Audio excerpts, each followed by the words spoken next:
गर्मी में एक संविधान की याद सबसे अच्छा बता रहा हूँ। मैं एम.एस. मास्टर विश्वविद्यालय गोरखपुर बतसवती ब्रह्मा 82 खानदान में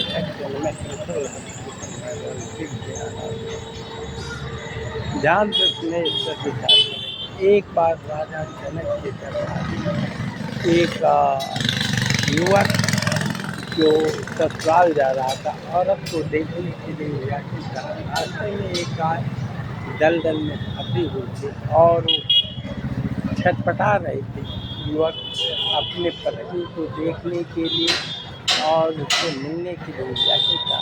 उसको गाय पर तो दया बहुत आई, मगर उत्सुकता पर कपड़ा गंदा न हो और भूले नहीं, इसलिए गाय के शरीर पर उत्पाद चला गया। तो गाय ने उसको देखते हुए कहा कि जाओ तुम, यदि मेरे को कष्ट दिया है इसलिए जाओ, पत्नी को देखते ही तुम्हारा मृत्यु हो जाएगा।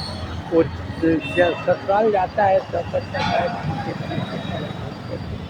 रो रहा है। पत्नी पूछते ये पति भी इसका दुख का कारण बताइए। वो कहा कि मैं एक गाय के शरीर पर कैसे पार हुआ हूँ। गाय श्राप भी है कि यदि तुम पत्नी का मुँह देखोगे तो तुम्हारा ही मृत्यु हो जाएगा। गाय ने कहा कि ऐसा नहीं है, यदि मैं पति धर्म पालन करते हो तो तुम मेरे ओर देखो, तुम्हारा मृत्यु कभी नहीं होगा। पति ने देखा, मगर पत्नी के कोप से उसका मृत्यु तो नहीं हुआ, मगर आंखें अंधी हो गई। इस पर सभी लोग जुट करके राजा जनक के दरबार में हुए।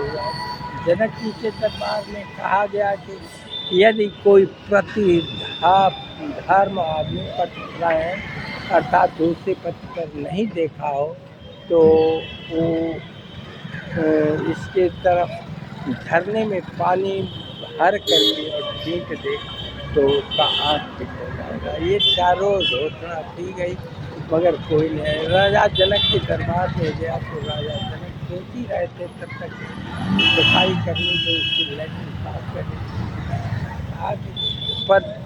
प्रभु राजाधिराज क्या कारण है? उन्होंने बताया कि